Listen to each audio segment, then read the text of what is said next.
Welcome to The Interest. I'm Katie Jensen. Today, we have a jam-packed show starting with maximum conversations in minimal time with LaDonna Lockard. Then we'll take a breather by listening to Poetic Moment in Mortgage by our own Vincent Valvo. And we'll wrap up with NMP's Mortgage Meteorology with our own Sarah Wolak. But first, let's talk refis, EPOs, and shady backroom deals.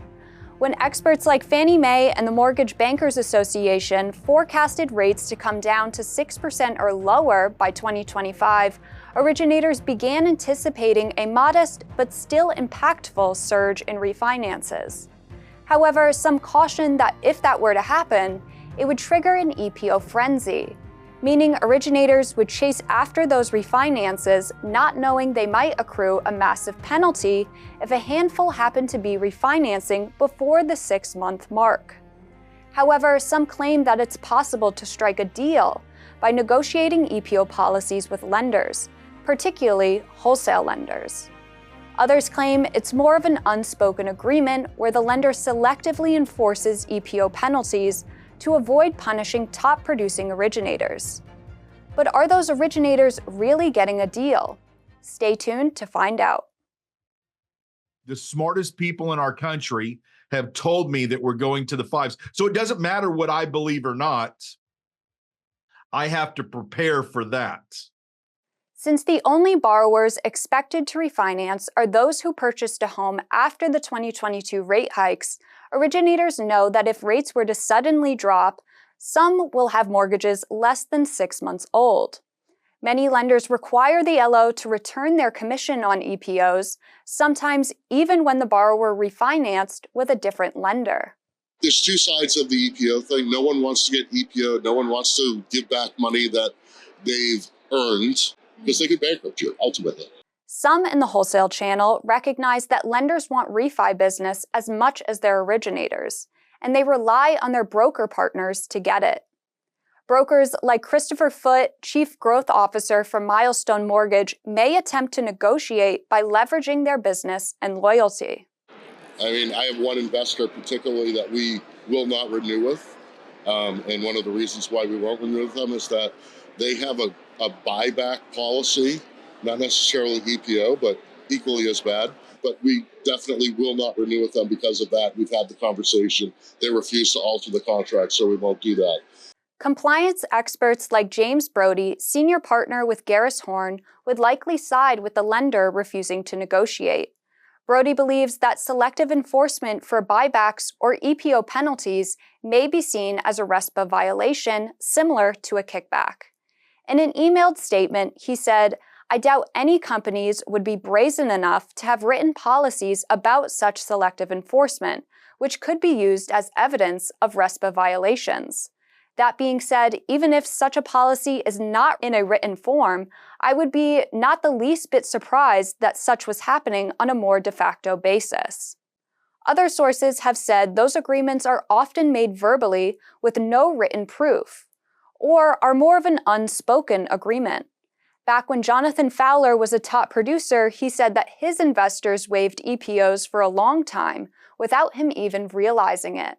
And they quite simply put it, you're sending me $1 billion a month. Why would I ever push a $30,000 buyback on you, But secret or unspoken agreements do not hold up very well in court, Fowler warned. Without any proof that this negotiation happened, there is nothing to stop the lender from reneging on the deal. Just because I don't enforce or push back that EPO today doesn't mean I can't push it back a year from now. Owner and CEO of Client Direct Mortgage, Ramon Walker, was among the top partners for United Wholesale Mortgage, sending them nearly $50 million in loans during the 2021 refi boom. In 2023, he received an invoice from UWM for more than $124,000 in EPO penalties on transactions dating back to 2020. If I send you $50 million and your gain on sale in 2020 was 300 basis points. So if they made $1.5 million off of me, in their mind, they're probably like, oh, don't worry about this couple of EPOs. Rocket Pro TPO goes against the grain with its Pinnacle program. eligible to 20 of Rocket's top producing broker partners and correspondent partners. In the Pinnacle program, originators are not charged EPOs if a different lender did the refinance on the loan they originated.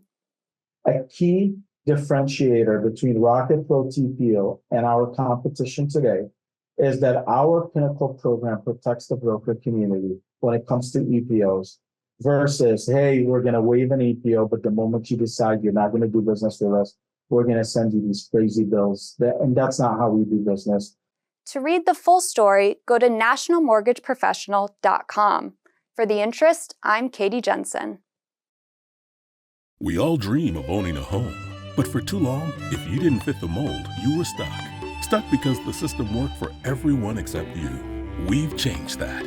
Angel AI uses advanced AI technology to give a 100% trusted solution and fast answers for worry-free financing, allowing you to achieve fair and equal access to lending. Angel AI.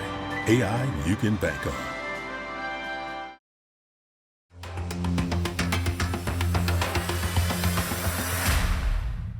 For The Interest, I'm LaDonna Lockard. I'm here today with my dear friend, Allen Middleman. Allen, you are with Freedom Mortgage. Yeah. You've seen this space around. Allen, tell us how to get your start in the industry. Interesting story. I have a big brother that owns the company, and he said, come work for me. So, he's my big brother, so I listened. That's a pretty good story. Yeah. Well, But, my resume was non-existent, and I showed up for work the day after he told me to show up for work. So cool. Love that. What is something right now that you feel like MLOs can be doing or that they're not doing that they should be doing? So I know what they're not doing, right? They're not going to open houses. And a lot of people say you should go to open houses. And a lot of people say, yes, I'm going to. And a lot of people don't go. And it's interesting because you can hit 3 or 4 open houses in a weekend and just introduce yourself. Maybe if you're really smart, have your laptop with you. You can take an application right there. Love that. What is a loan product that you think is being underutilized right now? FHA. Yeah, so FHA was that savior during those bad times that happened, and it became the new subprime, which it really never was. But a lot of people are looking at non-QM instead of looking at FHA right now. Interesting. And FHA answers a lot of the questions. I mean, not your self-employed borrowers, but a lot of your credit challenged people belong in FHA loans where they'll have a better rate. Absolutely. Yeah. Where do you turn to stay so on top of the industry? Because you are right there on top of it. So I attend a million conferences, right? And I always tell people at the conferences, kudos for attending to learn. But while you're there teaching, you're also learning from other people. Absolutely. And then I read everything. I know that about you. That does not surprise me in the slightest. Well, Allen, thank you so much for being here with me for The Interest. Take your time. I'm LaDonna Lockard. Thanks.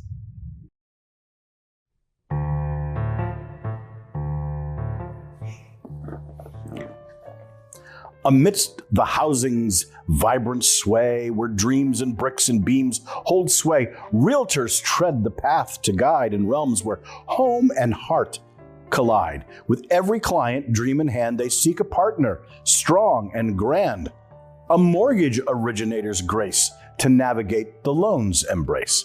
They search for trust, a bond to seal in partnership that truly feel a synergy of goals aligned in transactions of heart and mind.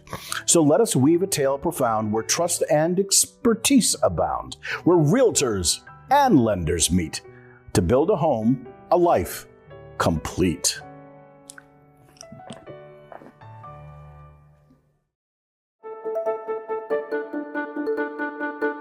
Welcome back to this week's Mortgage Meteorology. We'll touch on all things to do with the overall climate of the housing market. Not just in our neighborhood, but yours too.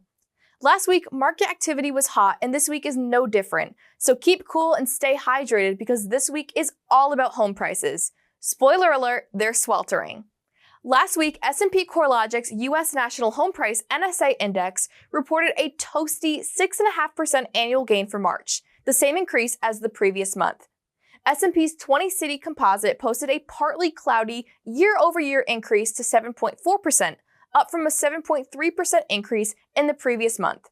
San Diego continued to report the hottest and highest year-over-year gain among the 20 cities. this month with an 11.1% increase in March. It was followed by New York and Cleveland, with increases of 9.2% and 8.8% respectively. From a regional standpoint, the Northeast stood out with an 8.3% annual gain, showcasing robust growth compared to other metro markets. On the opposite side of the spectrum, cities like Tampa, Phoenix, and Dallas are cooling down and experiencing a wind chill after hot activity in 2020 and 2021. The FHFA reported similarly that U.S. home prices experienced a hot spell, rising 6.6% between the first quarter of 2023 and the first quarter of 2024. They climbed up 1.1% from last quarter. Let's take a look at the states with the highest annual appreciation. Vermont took the lead and appreciated 12.8% year over year and was followed closely by New Jersey and New York. That's it for this week's Mortgage Meteorology. I'll meet you back here next week with your updated housing market barometer. For more on these and all of today's top stories, go to nationalmortgageprofessional.com.